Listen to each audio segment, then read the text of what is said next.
Market లో invest చేసి మీ డబ్బులు డబుల్ చేసుకోవాలనుకుంటున్నారా? విజయవాడలో జరిగే సుందరరామిరెడ్డి గారి లైవ్ సెమినార్ కి అటెండ్ అవ్వండి. నమస్తే, వెల్కమ్ టు సుమన్ టీవీ. ప్రస్తుతం మనతో పాటు ఉన్నారు స్టాక్ మార్కెట్ అనలిస్ట్ సుందరరామిరెడ్డి గారు. సార్తో మాట్లాడండి. నమస్తే సార్. నమస్తే. సార్, ప్రపంచంలోనే అతిపెద్ద ఆధ్యాత్మిక మేళ మహాకుంభమేళ. మరి ఇది మన ఆర్థిక ఫినాన్స్ ని ఎలా ఇంపాక్ట్ చేస్తుంది అంటే? డెఫినెట్గా అండి, ఇండియాలో ప్రతి సెలబ్రేషన్స్ ఓకే, అది అది ఇండియా అంటేనే సెలబ్రేషన్స్. అవి ఇయర్లీ ఒక 12 దాకా ఫెస్టివల్స్ వస్తాయి, సీజనల్ ఫెస్టివల్స్ వస్తాయి. ఇంట్లో షష్టిపూర్తి లాంటివి కావచ్చు, బర్త్డేస్ కావచ్చు, మ్యారేజ్ డేస్ కావచ్చు. ఇండియా అంటేనే ఈ కల్చర్ ఏంటంటే గెట్ టుగెదర్ అనమాట. Okay, one of the strongest religious network ఏంటంటే వరల్డ్ మొత్తం మీద హిందూయిజంలో ఉన్నాయన్నమాట. ఇవి ఎంత అంటే ఇప్పుడు మనం యునైటెడ్ కింగ్డమ్ అంటాం, మొత్తం జనాభా ఉంది 5 కోట్లు. అది మన కుంభమేళలో 2 రోజులు జనాలు డిప్ చేసినంత. ఒక కంట్రీ పాపులేషన్ మొత్తం ఎంత అంటే జస్ట్ 2 days, ఫస్ట్ 2 daysలో డిప్ చేసినంత అనమాట. ఫస్ట్ రోజు 1.5 crore డిప్ చేశారు, రెండో రోజు సంక్రాంతి రోజు 5 కోట్ల మంది దాంట్లో డిప్ చేశారు.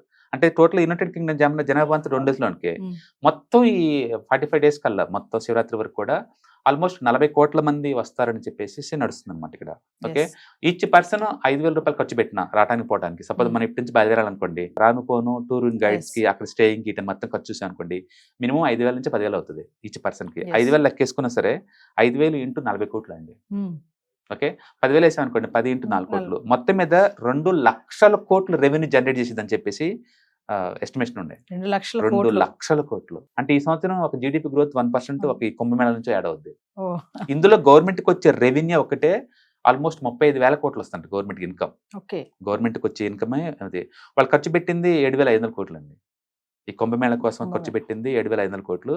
వాళ్ళకి రాబోయే ఇన్కమ్ ఆల్మోస్ట్ 35,000 crores దాకా వచ్చింది అనమాట. టోటల్ రెవెన్యూ చూసుకుంటే 2 లక్షల కోట్లని లెక్కేస్తున్నారు. ఓకే, సో ఒక ట్రేడర్స్కి ఏంటంటే అక్కడ లోకల్ స్టాల్స్ అయిబిట్ అమ్ముతారు కదా, వాళ్ళకి వచ్చేది 1,700 కోట్ల ఎస్టిమేషన్ ఉన్నాయి. అండ్ మిల్క్ డైరీ ప్రొడక్ట్స్కి అయితే 4,000 కోట్లకు వచ్చిందని చెప్పేసి, గ్రాసరీకి అయితే 4,000 కోట్లు, హాస్పిటాలిటీకి అయితే 2,500 కోట్లు, వెజిటబుల్ సెల్లర్స్కి వచ్చేది 2,000 కోట్లు, ఎడిబుల్ ఆయిల్స్కి 1,000 కోట్లు, హౌస్ హోల్డ్ గూడ్స్ అయితే 500 కోట్లు, ట్రావెల్కి 300 కోట్లు, అండ్ బోట్ మెన్కి 50 కోట్లు. ఇలా మొత్తం లెక్కలేసుకుంటే మొత్తం గవర్నమెంట్కి ఓవరాల్గా అన్ని రెవెన్యూ విజిబిలిటీ అంతకంత 2 లక్షల కోట్లు ఉంది. అంటే గవర్నమెంట్కి వచ్చే ఇన్కమ్ 35,000 ఉందన్నమాట. వాళ్ళు హెలికాప్టర్ రైడ్స్ పెట్టారనమాట, 1,200 రూపాయలు ఒక 7 నిమిషాలు ఎయిర్ ఫ్లై అయితే. అది బుక్ అయిపోయింది మొత్తం అప్పుడే సీజన్ మొత్తానికి కూడా. అంటే ఎంత డిమాండ్ ఉందో ఊహించుకోండి. అంటే ఇండియాలో లోకల్ టూరిజం డెవలప్ చేస్తే ఎంత ఇన్కమ్ జనరేట్ అవుతుందని చెప్పే క్లాసిక్ ఎగ్జాంపుల్ అనమాట. కాబట్టి ఇలాంటి ఫెస్టివల్స్ కనుక ప్రతి స్టేట్ వాళ్ళు డిఫరెంట్ డేట్స్లో కానీ లేదా ఇట్లా రిలీజియస్ పర్పస్ ఉన్న టైంలో కనుక పెడితే కనుక అటు ఎకానమీ గ్రో అవుతుంటుంది, 10 మందికి లైవ్హుడ్ దొరుకుతుంది, పుణ్యం పురుషార్థం అన్నీ కలిసి వస్తుంది.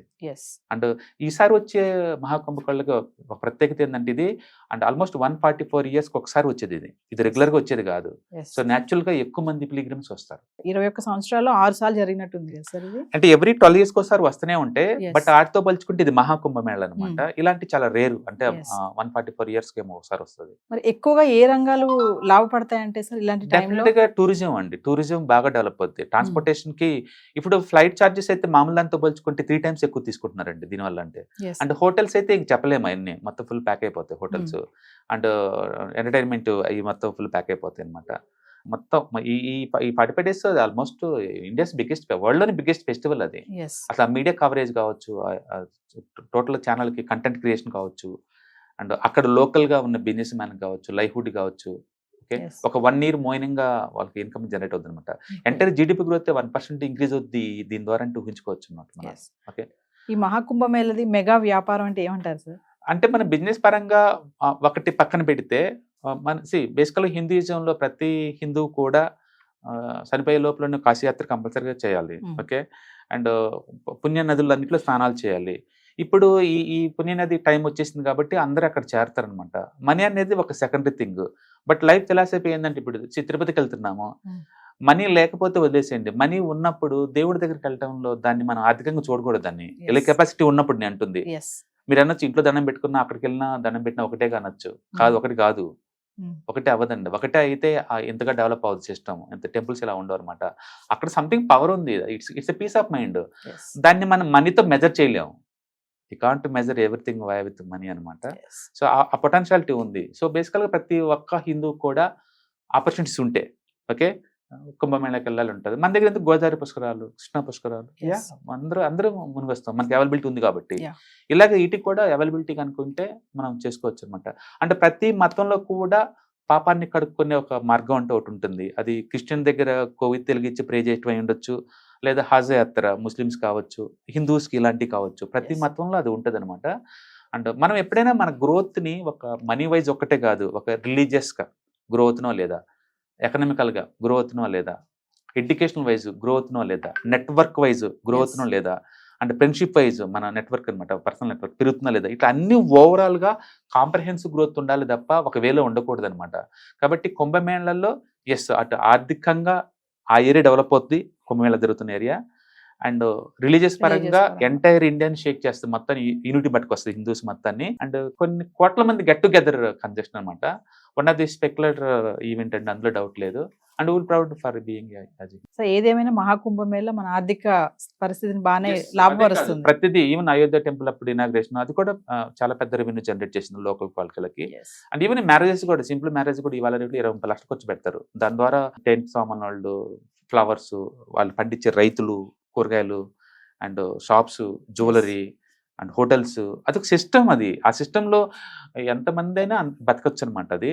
అందుకని మనం అఫోర్డబిలిటీ కనుక్కుంటే తప్పేముంది సెలబ్రేషన్ చేయడంలో. అఫోర్డబిలిటీ ఉంటే, ఉంటే. నేను అప్పులు చేసి చేయండి అని నేను Yes. అంటలేదు. అఫోర్డబిలిటీ ఉన్నప్పుడు let them enjoy the life. ఒక దాని పర్పస్ అంటూ ఉంది కదా. ఆఫ్టర్ ఆల్ లైఫ్లో ఎప్పుడో ఒకసారి వచ్చే ఈవెంట్స్, అది రెగ్యులర్ రమ్మన్న రావు కదా. Yes. So you have to use it. Thank you, sir. Yeah hi, మొట్టమొదటిసారిగా మన విజయవాడలో క్లాస్ రూమ్ ట్రైనింగ్ అండి, 1 డే క్లాస్ రూమ్ ఎన్విరాన్మెంట్లో ఆఫ్లైన్ వెబినార్ జరగబోతుంది.